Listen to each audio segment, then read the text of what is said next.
Bonsoir à tous et merci de suivre le temps d'information sur RTI2. Au sommaire de l'actualité, comme tous les samedis pour notre rubrique Escale 225, nous irons cette fois-ci à la découverte d'un joyau touristique situé dans la commune de Port-Bouët, au sud du district autonome d'Abidjan. Endroit féerique et paradisiaque aménagé sur près de 2000 m² pour offrir du rêve aux visiteurs. Et puis hors de nos frontières au Sénégal, après plusieurs mois de tension, la campagne électorale pour la présidentielle a démarré vendredi 8 mars à Dakar. Encore merci d'être en notre compagnie. Nous passons tout de suite à notre rubrique du jour.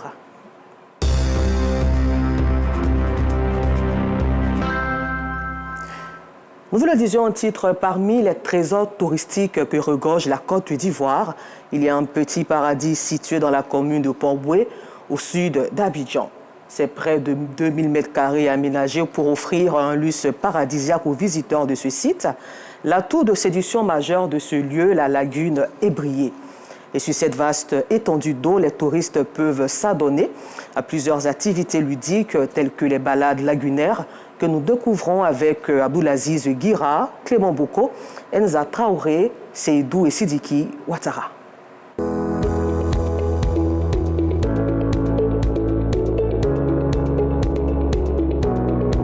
Dans la commune de Port-Bouët, au village de Benrosso, un petit paradis étendu sur quelques 2000 m². L'un des moyens d'accès à ce site, la lagune est brillée.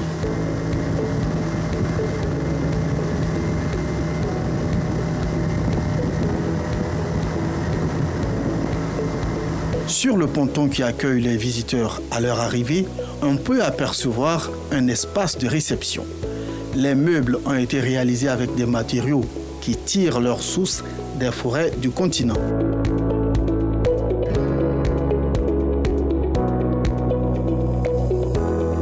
L'objectif visé, préserver le côté africain. Tout est fait de façon artisanale et de façon moderne aussi. Nous avons un salon VIP fait à base tradit moderne, c'est-à-dire qu'on mélange du bois avec du tissu formé un bon cadre.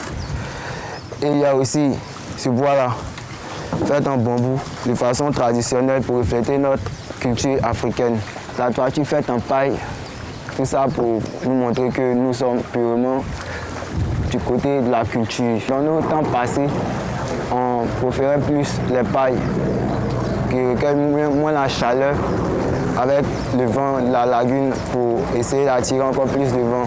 Pourquoi nous avons essayé de confectionner ces pailles-là pour ce ponton.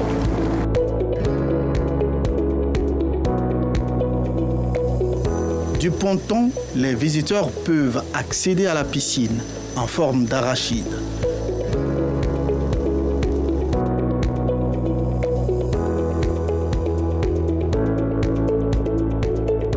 Pour joindre l'utile à l'agréable, même les parasols ont une texture assez particulière. Nous avons cette parasol naturelle-là qui reflète encore plus l'original.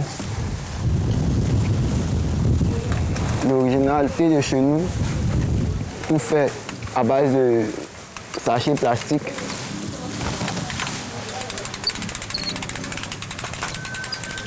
Le bon confort même des clients, comme vous pouvez le voir.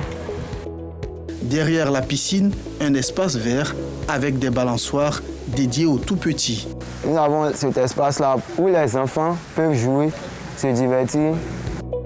Cet espace vert et cette sublime décoration font de ce lieu l'endroit idéal pour des moments de convivialité, surtout en famille. Je suis en visite depuis 3 jours à Abidjan.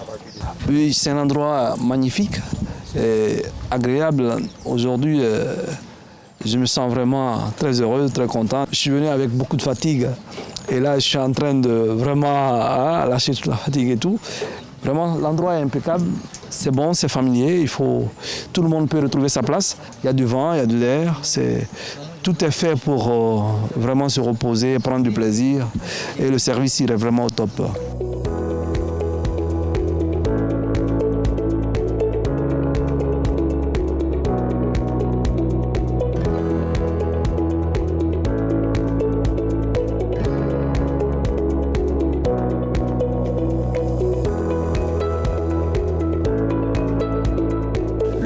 des atouts de ce site, cette étendue d'eau lagunaire.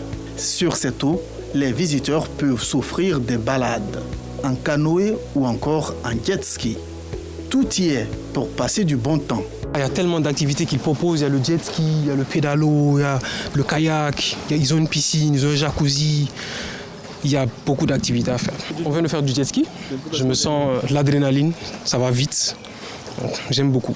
Je l'ai fait presque tous les jours. Si la balade lagunaire vous effraie, pas de panique. Grâce au quad, les visiteurs peuvent effectuer une promenade dans les rues du village jusqu'à 7 cocoterrains.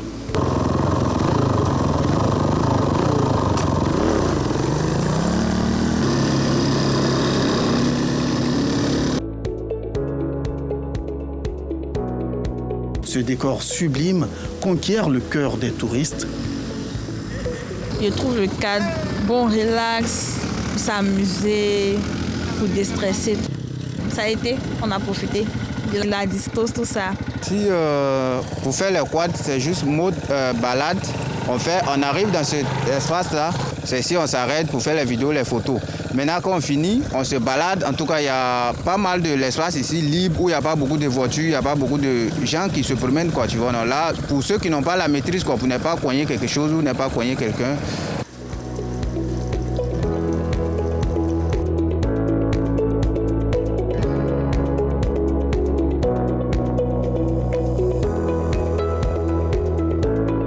Cet endroit paradisiaque offre un écrin de beauté au village de Benorossou, à Terre-Rouge, dans la commune de Port-Boué. C'est d'ailleurs la volonté des promoteurs de ce site touristique.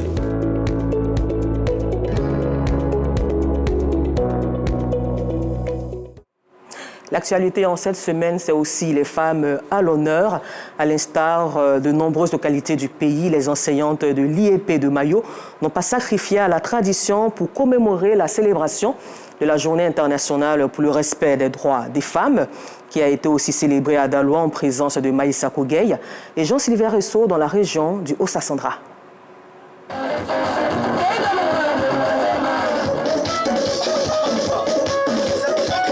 Les enseignantes de l'IEP de Mayo ont commémoré la Journée internationale des droits de la femme. C'était en présence de la sage-femme, coordonnatrice des activités communautaires au district sanitaire de Soubré, Honorintia, marraine de la cérémonie.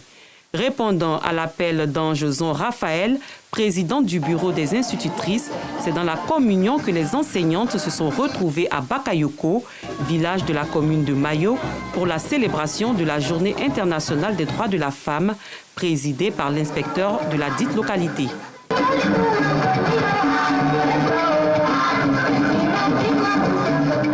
À l'instar des autres villes du pays, Daloa, dans le centre-ouest, a abrité les festivités marquant la célébration de la 47e édition de la Journée internationale des droits de la femme dans une ambiance de fête populaire. À cette occasion, les femmes, issues des différents services publics et privés, ont défilé et convergé vers la préfecture. Sur place, Naminata Traoré, deuxième adjointe au maire, représentant le parrain de cette édition, le maire de la commune, Béli Stéphane Auguste, a salué le courage et l'engagement des femmes, grandes actrices de développement. Au nom du préfet de région, le secrétaire général de préfecture, Yaya Bamba, est pour sa part revenu sur la ratification des conventions sur la défense et la protection de la femme. Retour à Abidjan, ici où les femmes profitent de cette journée pour être solidaires aux personnes dans le besoin. L'Organisation des femmes dynamiques Force de Côte d'Ivoire a fait ce samedi 9 mars des dons aux orphelins du village SOS d'Abobo, Aïcha Guiri, Maïssa Kogey. L'Organisation des femmes dynamiques Force de Côte d'Ivoire, OFDFCI, a été créée dans le but de venir en aide aux personnes vulnérables. Les femmes de cette organisation se sont rendues au village SOS d'Abobo pour apporter leur soutien aux pensionnaires de ce lieu. Un don composé de vivres et de non-vivres pour signifier aux enfants qu'ils ne sont pas seuls et qu'ils occupent une place importante dans la société. Notre objectif, c'est pour amener tous ceux qui ont besoin d'un peu de sourire, c'est-à-dire les gens qui ont besoin du minimum, comme par exemple les orphelins que nous sommes venus voir aujourd'hui. Ce sont des enfants à charge, donc ils ont besoin de soutien. Donc nous, notre ONG Notre travail, c'est de parcourir ces endroits-là et puis voir un peu ce de quoi ils ont besoin. Comme ça, nous leur apportons un tout petit peu de ce qu'on peut.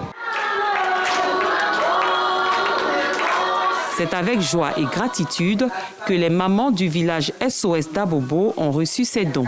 Nous sommes vraiment dans la joie. Nous vous disons merci. Merci pour tout l'effort que vous avez fait. Vous avez eu une pensée pour nous. Nous, les enfants, nous sommes reconnaissants et au nom de toute la famille, nous vous disons merci beaucoup. Que Dieu vous bénisse. Les enfants aussi vous disent merci beaucoup. On a tous besoin des dons pour aider les enfants dans le quotidien parce que c'est grâce aux dons qu'ils vivent. L'organisation des femmes dynamiques Force de Côte d'Ivoire entend visiter d'autres orphelinats en vue de donner le sourire à d'autres enfants. Et toujours dans la commune d'Abobo, chapitre religion, cette fois-ci l'esplanade de la mairie a accueilli la cérémonie de don en vivres offert à la communauté musulmane. Un don de Kandia Kamara, maire de la commune et du conseil municipal. Ce sont au total 52 tonnes de vivres qui ont été réceptionnés par la communauté en présence de Fedanayo, Clément Boko et Kader Bachila. Des vivres d'un total de 52 tonnes, composés de 600 sacs de riz et 1500 cartons de sucre, ont été offerts à la communauté musulmane de la commune d'Abobo. Il s'agit d'un don offert par la mairie de la dite commune, dirigée par la présidente du Sénat, Kandia Kamara, en prélude aux jeunes musulmans. En période de carême, chrétiens ou musulmans, la mairie d'Abobo s'est toujours montrée solidaire des populations. Je dirais dans quelques jours, à partir de lundi, nous commençons le carême musulman. Donc je pourrais dire que nous sommes dans un mois de grande spiritualité, un mois de prière, un mois de grande solidarité. Et c'est au nom de cette solidarité que le conseil municipal d'Abobo, commune du partage et de la solidarité, a voulu se montrer solidaire encore une fois cette année vis-à-vis de nos populations, vis-à-vis des hommes et des femmes d'Abobo. Alors que les fidèles musulmans s'apprêtent à entamer le mois de Ramadan, ce don de vivre et de non-vivre revêt une importance particulière. Un geste altruiste de la part de la mairie qui a été accueilli avec gratitude par les guides religieux. Ce sont des sentiments de joie, de gaieté qui nous animent en ce moment précis. En recevant ces dons immenses, j'allais dire, parce que le prophète nous enseigne, alayhi salatu wa salam, offrir de quoi rompre le jeûne à un musulman vous procure le mérite du jeûne de ce jeûneur, sans toutefois en diminuer sa récompense. Imaginez un peu ce beau monde qui va rompre ce jeûne à travers ces 52 tonnes.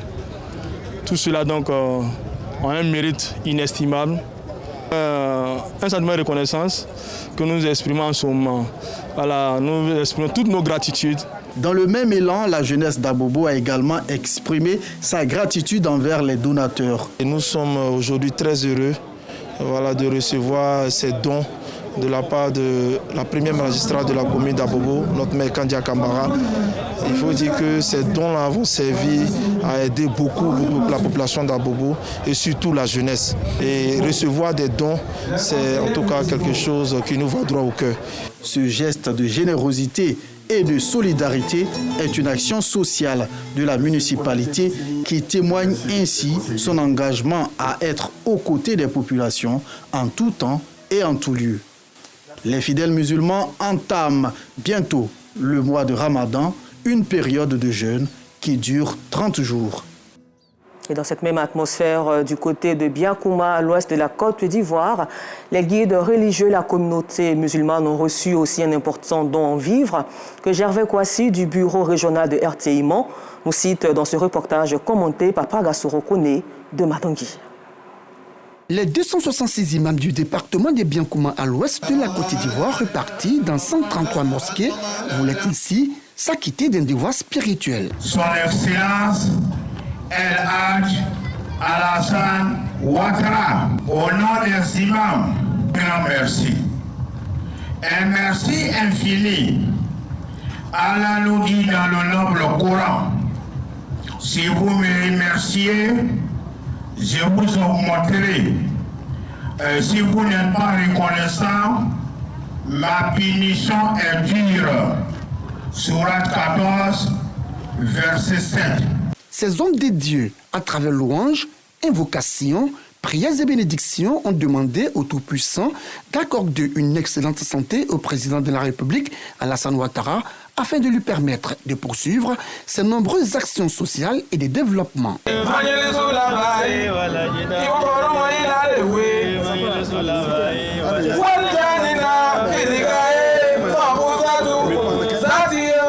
Tour à tour, élus, cadres, chefs traditionnels et des communautés des biens communs, on salue la démarche des imams, tout comme le chef de cabinet du numéro 1 des Ivoiriens.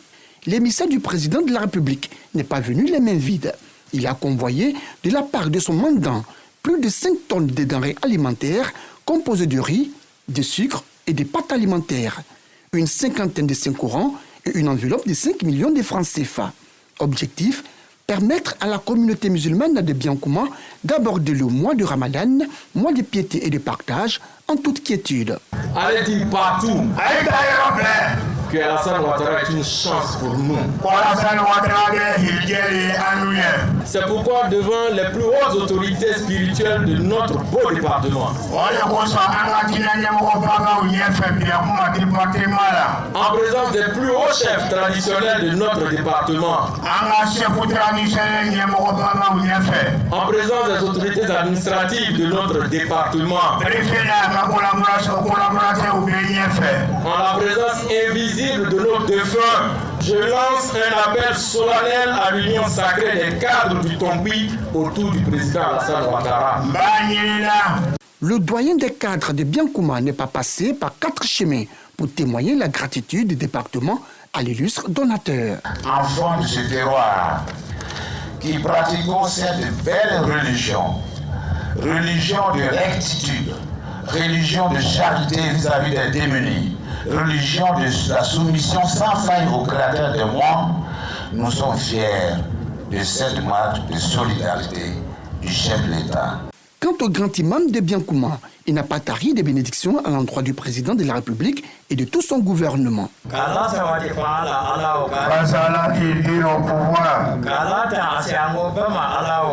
le protège. Allah protège sa famille. Tous ceux qui sont avec lui. Ses ministres. Ses préfets. Les sous-préfets. Les commandants, les secrétaires généraux. Les commissaires. Tous ensemble. Allah vous protège tous.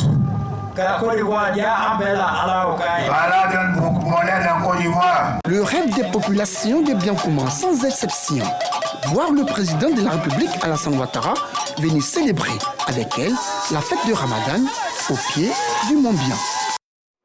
Et il faut rappeler que c'est un don du chef de l'État, son Excellence Alassane Ouattara.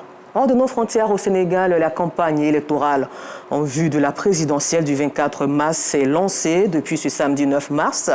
Une campagne en 12 jours seulement au lieu de 21 jours. Comme le dit le code électoral sénégalais, 19 candidats sont en liste, mais tous ne démarrent pas en trombe. À Dakar, ce n'est pas encore l'euphorie comme les précédentes campagnes. Au Gabon, grand chambardement au Parti démocratique gabonais, PDG. Cet ancien parti au pouvoir, créé il y a 56 ans, a évincé hier vendredi 8 mars Ali Bongo de la présidence du mouvement. Il faut souligner aussi que la mère de l'Est de l'État, l'icône de la musique africaine, Dabani a également été radiée du parti. Un nouveau directoire vient d'être nommé. Et puis nous terminons ce temps d'information en Indonésie où des inondations et des glissements de terrain ont fait au moins 10 morts et autant de disparus sur l'île de Sumatra ce samedi selon un responsable local. Voilà, c'est tout pour aujourd'hui. Encore merci à vous de nous avoir suivis et bonne suite de programme sur RTI2.